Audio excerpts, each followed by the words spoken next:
पूर्व भोग की भी हमने जो चर्चा की थी उसमें बताया था कि एक पुरोहित था। वो पुरोहित भी आगे चलकर इस भव में बाहुबली नाम का पुत्र हुआ था। कौन सा पुत्र?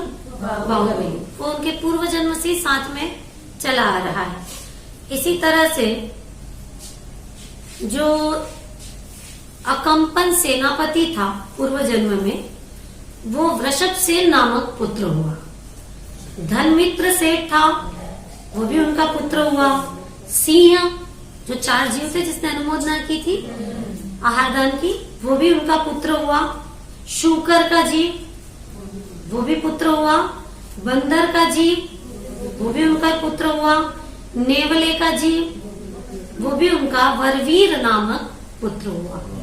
इस प्रकार से सभी उनके पुत्र बने हैं और सभी मोक्ष जाने वाले हैं। इसी तरह से एक मंत्रीवर नामक उनका मंत्री था, वो भरत चक्रवर्ती जो उनके पुत्र हुए हैं वो बना।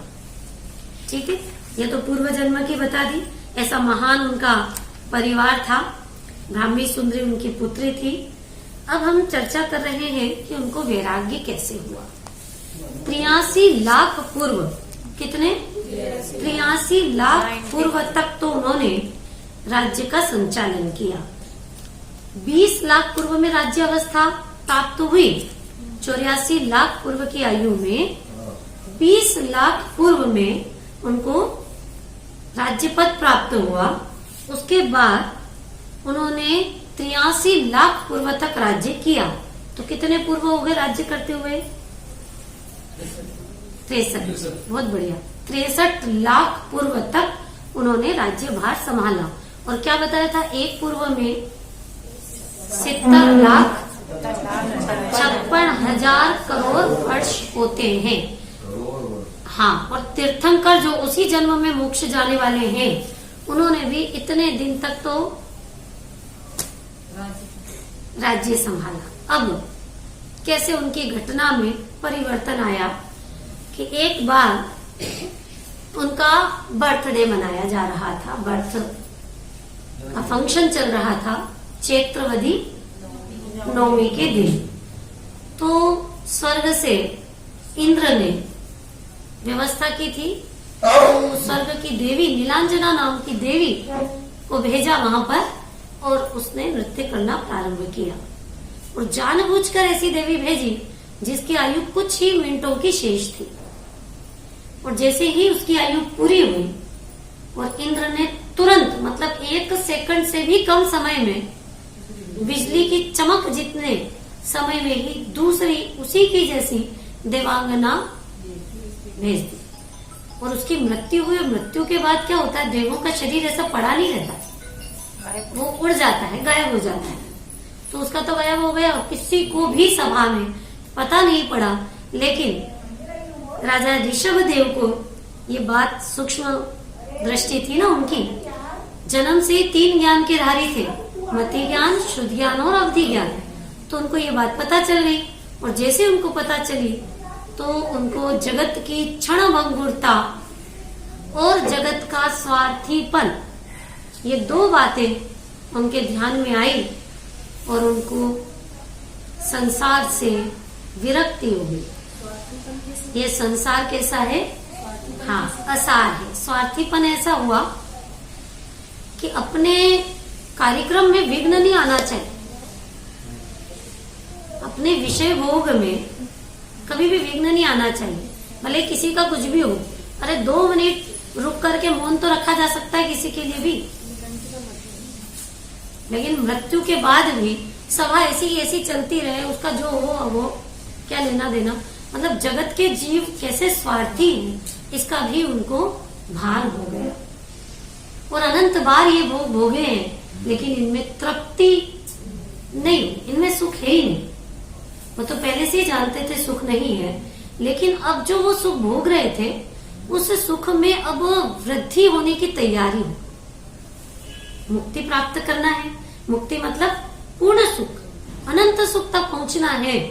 तो धीरे धीरे वृद्धि हो रही थी, अब तेजी से वृद्धि होने लगी। तब उन्होंने दीक्षा का विचार किया। और जैसे ही उनके मन में ये विचार आया, वैसे ही तुरंत लोकांतिक देव जो लोग 5वें ब्रह्म स्वर्ग में निवास करते हैं और उनके भी लोक का अंत आने वाला है, एक भवावतारी होते हैं और सिर्फ तप कल्याणक में ही आते हैं, सभी ब्रह्मचारी होते हैं। तो वे आए सभी लोकांतिक देव और उन्होंने, आज के दिन भी वही बात है, आज आराधनाथ भगवान का तप कल्याणक है तो यही घटना घटित हुई है। सभी तीर्थंकरों के साथ में यही घटना होती है कि जैसे ही उनको दीक्षा लेने का विचार आता है तो लोकांतिक देव तुरंत स्वर्ग से आ जाते हैं। भजन गाते हैं ना, आए लोकांतिक ब्रह्मचारी, तप कल्याण की तैयारी, हो रही जय जयकार रे, हो रही जय जयकार रे, अयोध्यापुरी में तप कल्याणक। तब क्या कहा लोकांतिक देवों ने आकर, कैसे अनुमोदना की, हे नाथ, मोह शत्रु को संपूर्ण जीतने के लिए आप उद्यमशील हुए हैं। आपने मानो भव्य जीवों के लिए भातृत्व का कार्य करने का सुंदर विचार किया है। हम आपके इस विचार की अनुमोदना करते हैं।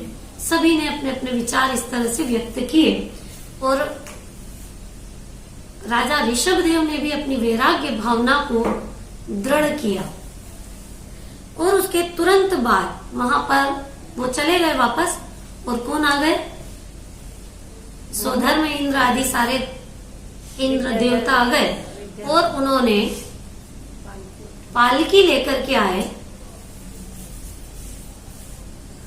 क्यों लाए पालकी? क्योंकि उनको दीक्षा वन में ले जाना है। मुनिराज कहाँ पे जाते हैं बनने के लिए? जंगल में जाते हैं दीक्षा लेने के लिए। तो सुदर्शन नाम की शिविका भी कहते हैं। पालकी का नाम क्या है? शिविका। उस पर आरूढ़ किया अत्यंत आदर पूर्वक। किसने?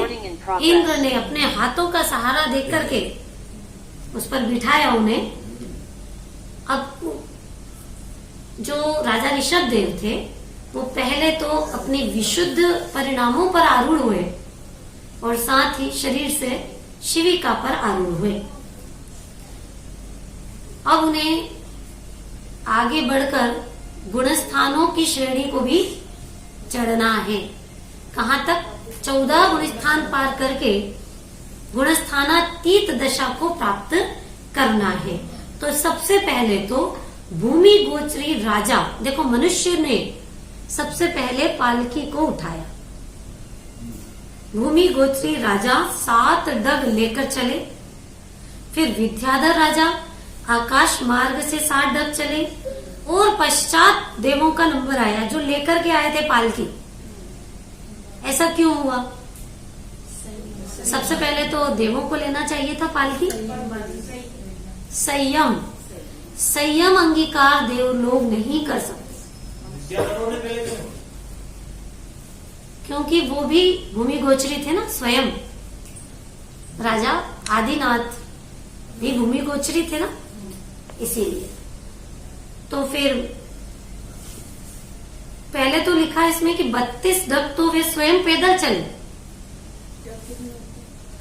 हाँ, कदम।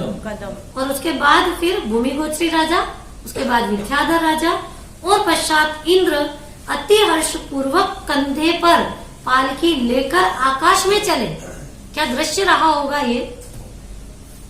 और आज भी अरनाथ भगवान दीक्षा लेने के लिए गए तो इसी तरह से इंद्र लेकर गए उन्हें और दीक्षा वन में पहुंचे और वहां पर राज्य वैभव को उन्होंने पूरी तरह से छोड़ा। वस्त्र भी छोड़ दिए, केश का लुंचन कर दिया। देखो, राज वैभव छोड़ा। अगर हमें कुछ चीज छोड़ने के लिए कही जाए तो कैसा लगेगा? एक मोबाइल छोड़ दो, घर छोड़ो, परिवार छोड़ो, धन दौलत छोड़ दो। अरे हम तो उसको और बढ़ाने के उसमें लगे हुए हैं, धुन एक आभूषण तो- और बढ़ गया मोबाइल का। हाँ, ये तो और बढ़ गया। एक आभूषण और बढ़ गया। देखो अपने यहाँ पे क्या करते हैं हम घर में कि लाते हैं नई नई चीजें, तो घर पूरा भर जाता है।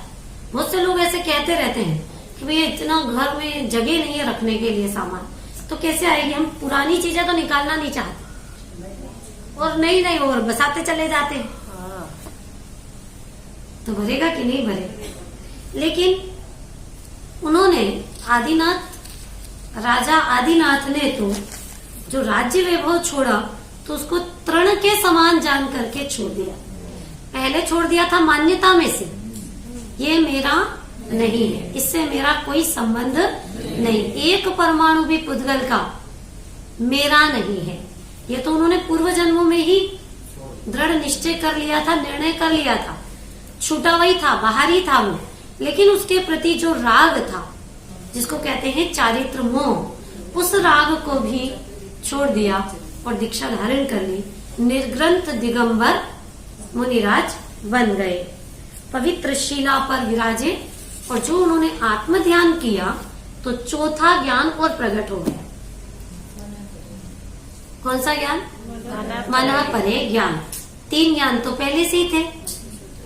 हर तीर्थंकर के जीव को किसी से दीक्षा लेना नहीं पड़ता है, खुद ही नमः सिद्धेभ्य कह करके दीक्षा ले लेते हैं और चौथा ज्ञान तत्क्षण उसी समय उनको प्रकट हो जाता है। 2 ज्ञान यह रिद्धि है उनकी।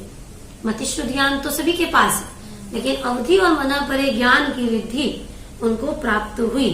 उसके बाद 6 महीने तक तो उनको आहार लेने का विकल्प नहीं आया, और 6 महीने लगभग उनको क्या हुआ, आहार की विधि नहीं मिली। आहार लेने तो गए लेकिन विधि नहीं मिली।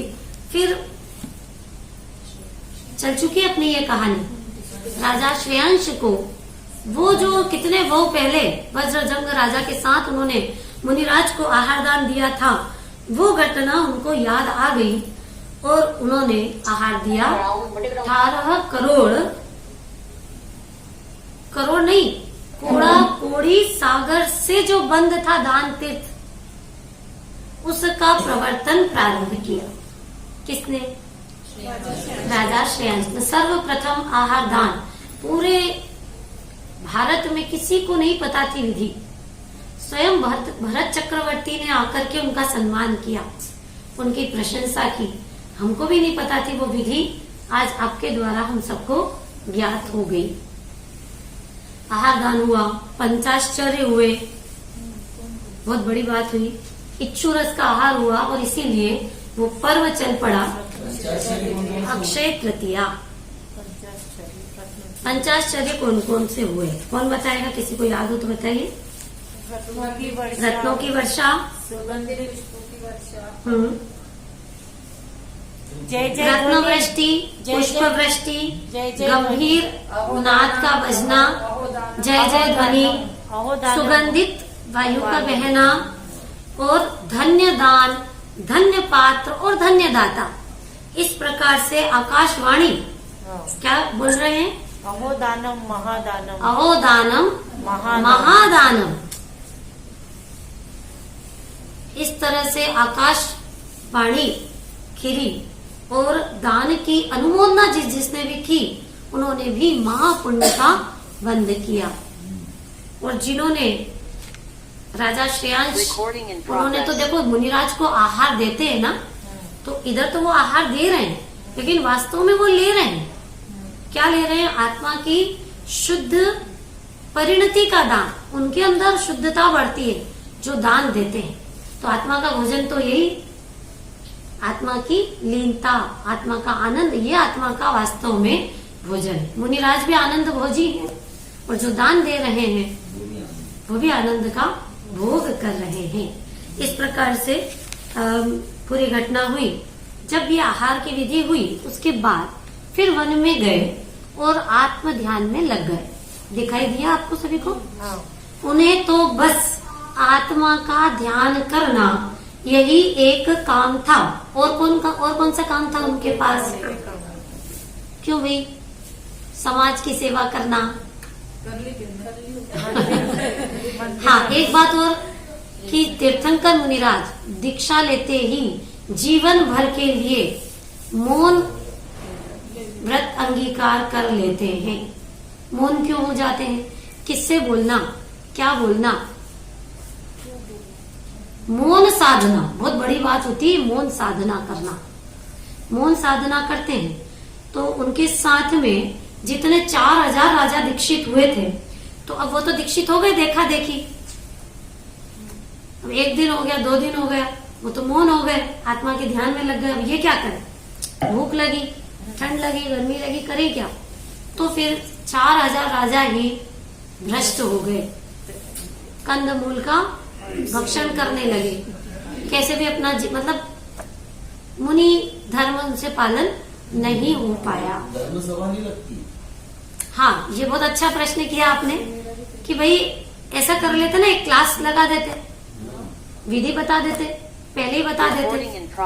अभी तो मौन हो गए थे, लेकिन नहीं बताए। अच्छा, एक और काम कर सकते थे वो कि 6 महीने तक तो विकल्प नहीं आया, लेकिन 6 महीने तक हर प्रतिदिन नगर में गए, विधि नहीं मिली, तो वो अवधि ज्ञान के द्वारा पहले ही जान लेते कि किस दिन मिलेगी। वो तो उनके ज्ञान में झलक ही जाता, तो उसी दिन चले जाते। प्रतिदिन जाने की जरूरत क्या थी? वो देवता कहाँ चले गए जो सारे कल्याण मनाने आए? वो देवता भी नहीं आए, और वैसे भी देवों से आहार कभी लेते नहीं। पर लोगों को तो बता देते, देवता आकर के बता देते, विधि बता देते। हाँ, ये भी बात सही है, देवता आकर के विधि बता देते, ऐसा कोई वो खुद भी बता देते। नहीं था जो उसको पता लग गया कि भाई किसी को पता, पहले तीर्थंकर की घटना चल रही है ना, आगे के तीर्थंकरों के लिए ये वाली बात नहीं आई, लेकिन चौथा काल, तीसरा काल खत्म, चौथे काल का प्रारंभ, इसलिए किसी को पता नहीं थी। तो उन्होंने क्यों नहीं लगाया? क्योंकि उन्होंने आहार जैसी चीज के लिए अपनी रिद्धि का प्रयोग करना उचित नहीं समझा। मिला तो ठीक, नहीं मिला तो ठीक, उसके लिए रिद्धि का उपयोग करें, ये उचित बात नहीं लगी, इसलिए नहीं किया उन्होंने। मिलना होगी तो मिल जाएगी, नहीं मिलना होगी तो नहीं मिलेगी रिद्धि। इस प्रकार से आगे बढ़े और ध्यान करते करते अब ध्यान में लग गए वापस, आत्मा का ध्यान और आत्मा का चिंतन। हम पूजा की लाइन में पढ़ते हैं, दिन रात आत्मा का चिंतन, मृदु संभाषण में वही कथन, निरवस्त्र दिगंबर काया से भी प्रकट हो रहा अंतर। ये तो जनरल मुनिराज की बात है कि या तो आत्मा का ध्यान करते हैं और आत्मा के ध्यान के बाद यदि संभाषण करते हैं तो भी क्या बताते हैं? आत्मा, आत्मा उपाधि, 3 लोक में श्रेष्ठ में स्वयं भगवान आत्मा ज्ञान का घन पिंड अभी विराजमान, इसके आश्रय से मुनि दशा प्राप्त हुई। सम्यक दर्शन भी आत्मा के आश्रय से, सम्यक ज्ञान भी आत्मा के आश्रय से, सम्यक चारित्र भी आत्मा के आश्रय से, अनंत दशा भी, सिद्ध दशा भी आत्मा के आश्रय से। तो आत्मा की चर्चा करते, लेकिन अभी तो मुनिराज मौन है।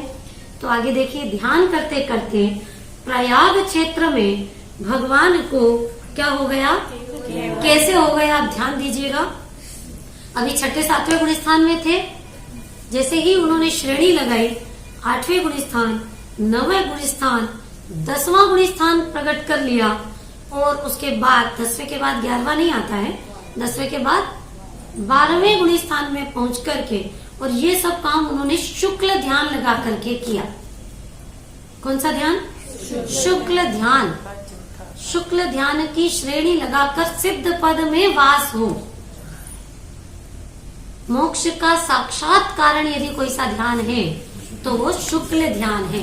शुक्ल ध्यान में उनका जो वेरी कौन है? आत्मा का वेरी कर्म, मोह, मोह भाव, या बाहर में देखें तो अष्ट कर्म। तो इन कर्मों का विध्वंस करने के लिए जो ध्यान लगाया, ऐसी तैयारी की कि संज्वलन संबंधी बचा हुआ था बस, क्रोध मान माया लोभ, तो उसको भी नष्ट करते हुए आगे बढ़ते बढ़ते 12वें गुण स्थान में तो सारे मोह को खत्म कर दिया, और 13वें गुण स्थान में जाकर के 3 कर्मों को एक साथ खत्म कर दिया, ज्ञानावर्णी, दर्शनावर्णी और अंतराय। चारों गाथ्या कर्मों का नाश कर दिया, केवल ज्ञान प्राप्त कर लिया, 9 लब्धियां प्राप्त कर ली, अनंत चतुष्टय प्राप्त करके मुनिराज से अब वो क्या बन गए? केवल ज्ञानी। भगवान, प्रथम भगवान। इस युग में प्रथम मुनि दीक्षा भी आदिनाथ मुनिराज की हुई। प्रथम तीर्थंकर तो ही प्रथम भगवान, भगवान भी इसके पहले कोई नहीं बना, प्रथम भगवान भी आदिनाथ भगवान ही बने। और इसको तीर्थंकर भी कहेंगे, प्रथम तीर्थंकर भी सिद्ध दशा प्राप्त की। नहीं, अरहंत दशा। अभी तो अरहंत दशा की बात चल रही है ना। Recording in पहले progress. मोक्ष गए, पहले भगवान कौन बने? हाँ, अच्छा प्रश्न पूछा इन्होंने। पहले भगवान और पहले सिद्ध भगवान। पहला केवल ज्ञान इनको हुआ। तो ये बताया कि पहला केवल ज्ञान। अभी इनकी वाणी गिरेगी तब तो सबको पता चलेगा मुक्ति का मार्ग। वो सिद्ध भगवान बने हैं। हाँ, पहले तो इसके पहले तो अनंत वीर्य बताया था कल सबसे पहले। अभी चलेगी आगे आगे देखते जाइए। इसके बाद इस तरह से उत्कृष्ट चारित्र से उन्होंने केवल ज्ञान का लाभ प्राप्त कर लिया। और जैसे ही केवल ज्ञान हुआ तो ये कौन सा कल्याणक हुआ? तब केवल ज्ञान कल्याण। कौन से नंबर का? चौथे। चौथे नंबर का। चौथे नंबर का कल्याणक बनाने के लिए फिर से इंद्र अपने पूरे परिवार के साथ वहां पर उपस्थित हो गए। और उपस्थित होकर के उन्होंने ऐसे गजब के समूहशरण की रचना की कि जिसको स्वयं इंद्र भी आश्चर्य से देखने लगे। अच्छा, ऐसी कोई वस्तु, मतलब ऐसा कुछ बनाया जाए जिसका कारीगर खुद इंद्र हो, कुबेर हो, ऐसे जीव हो कारीगर, तो वो रचना कैसी होगी? अलौकिक रचना होगी। ऐसी रचना, अद्भुत रचना जिसको कि देखते ही रह जाओ, तो ऐसी रचना उन्होंने की। और उसके बाद उसमें भगवान सुशोभित हुए, 8 प्रातिहार्य, उनके साथ में कैसा अद्भुत वैभव। किसी को भी दुनिया में किसी भी देव के पास ऐसा वैभव बाहर का, अंदर का तो है ही नहीं किसी के पास, क्योंकि आत्मा ही नहीं है। आत्मा है मतलब आत्मा की चर्चा नहीं है किसी के पास, तो वहां तो सम्यक दर्शन का सवाल नहीं उठता। तो ये तो सिर्फ दिगंबर जैन धर्म को जो अंगीकार कर लेता है उसकी परिणति में भगवतपना प्रकट हो सकता है। तो बाहर का भी वैभव, बाहर का अतिशय, 10 केवल ज्ञान के अतिशय, वो प्रकट केवल ज्ञान होते से ही हो गए। सब और सुभिक्षता होना, चारों ओर मुखों का दिखना, फलना, ये देवकृत 14 अतिशय ये भी हो गए, 8 प्रतिहारी भी हो गए। इस प्रकार से समूह शरण में भगवान विराजमान हो गए। कहाँ हुआ ये केवल ज्ञान? देखते जाइए आप, प्रयाग क्षेत्र में। और ये भी एक तीर्थ बन गया।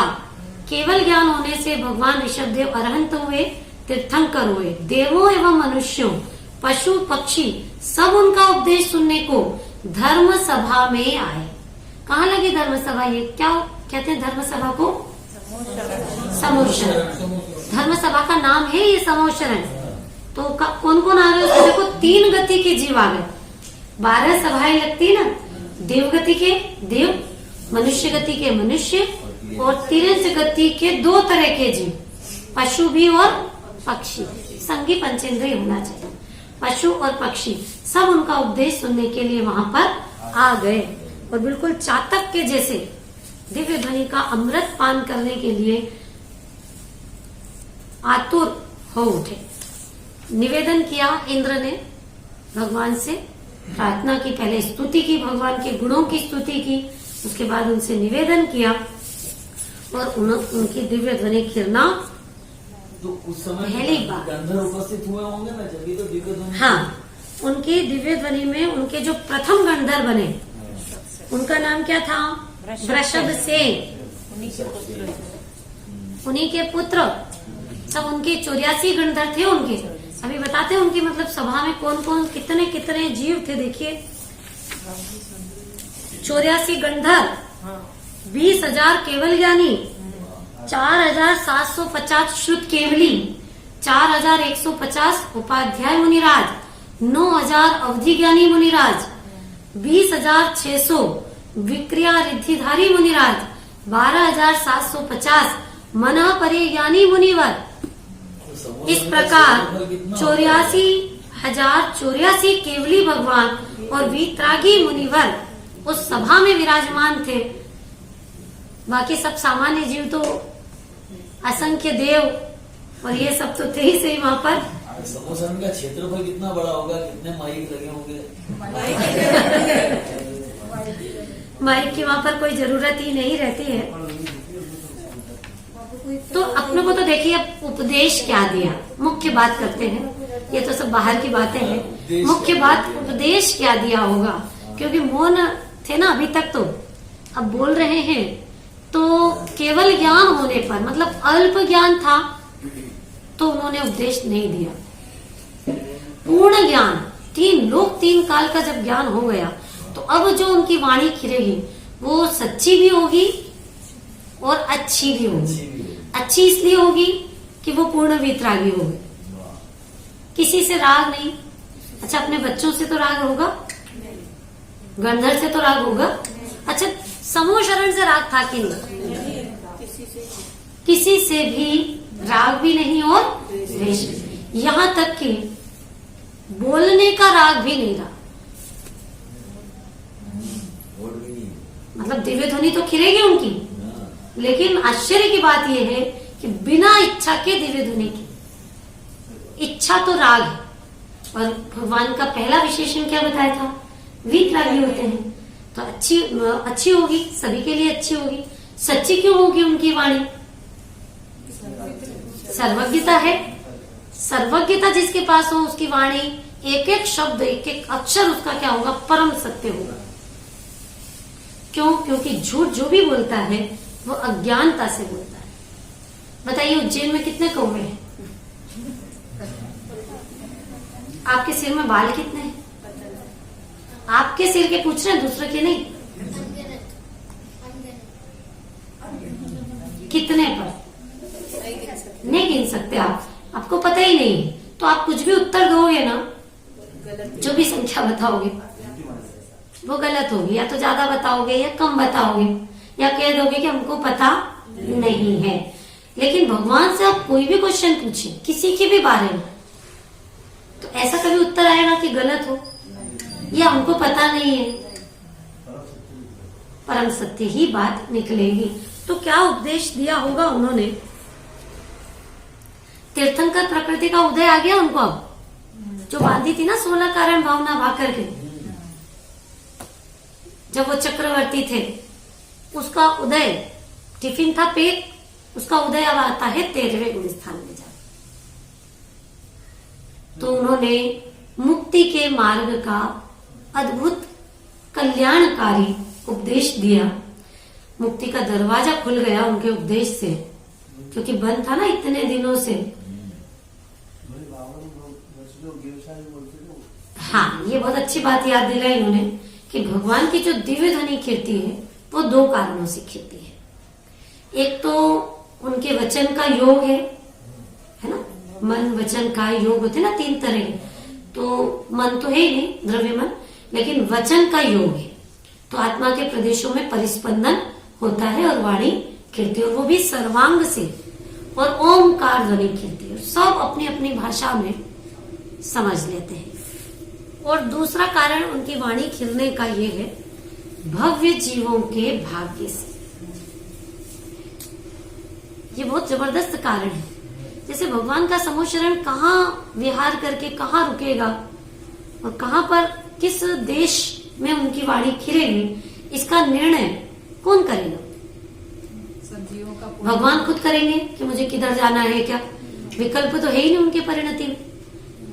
इंद्र भी नहीं करेंगे कि भैया चलिए भगवान आप इधर चलिए, अब गमन कर लो। अपने आप सहज ही उधर ही उसी दिशा में गमन होगा भगवान का, कि जहाँ के जीवों के भाग्य जागृत हो जाए। भवि भागन वच जोगे वशा। अभी आपको जो ये वाणी सुनने को मिल रही है, ये प्रथमान योग सुनने को मिल रहा है ना, तो ये आपके भाग्य से सुनने को मिल रहा है। आपके कान में ये बात सुनने, नहीं तो भाग्य नहीं हो तो गाली गलौज के शब्द, राग द्वेष को वर्धन करने वाले शब्द, ऐसे शब्द सुनने को मिलते हैं। आत्मा के रत्नत्रय के अद्भुत ये शब्द जो कभी सुने ही नहीं जीव ने, जो इस जीव के अनंत जन्म मरण को नष्ट कर देने वाले हैं, ऐसे शब्द सुनने को मिलते हैं। तो आपने पूर्व जन्म में कुछ ऐसा उत्कृष्ट जाति का शुभ भाव किया होगा, उसका फल ये आया है।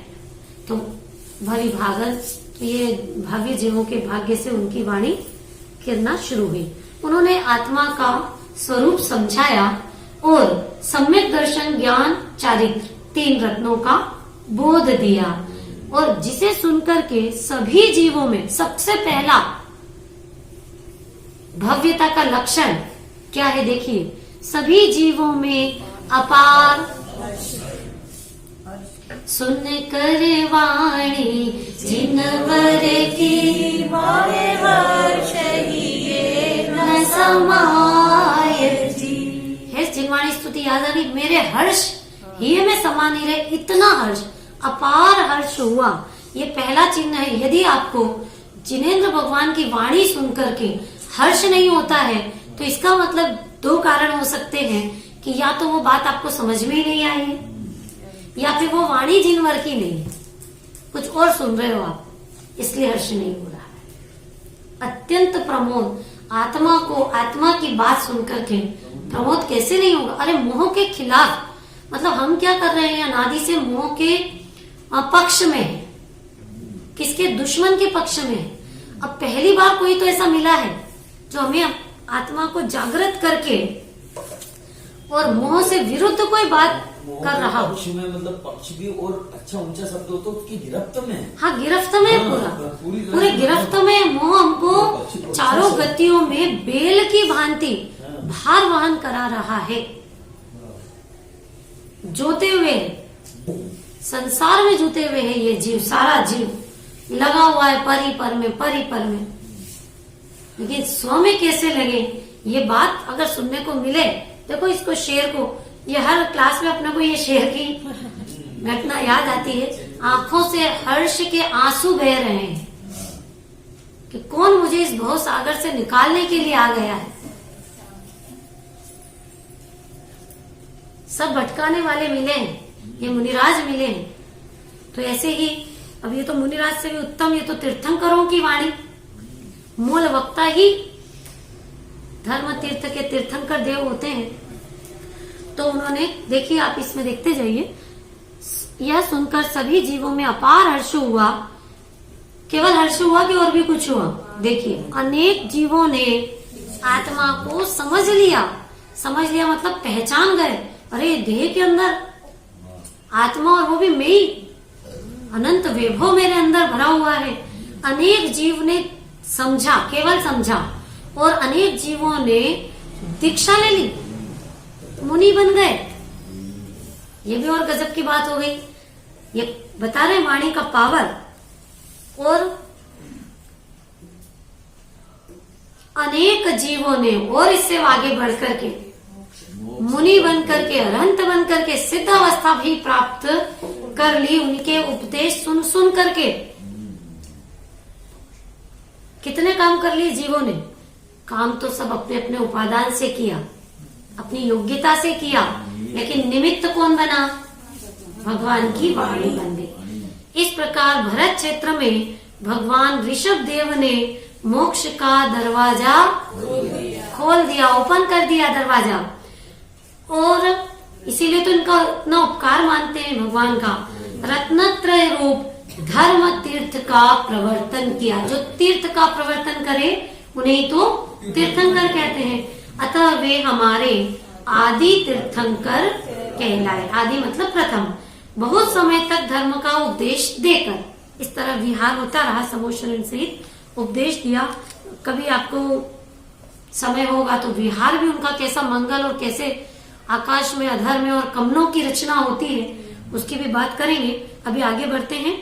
भगवान ऋषभ देव कैलाश पर्वत पर पधारे और वहीं से माघ वदी 14 की सुबह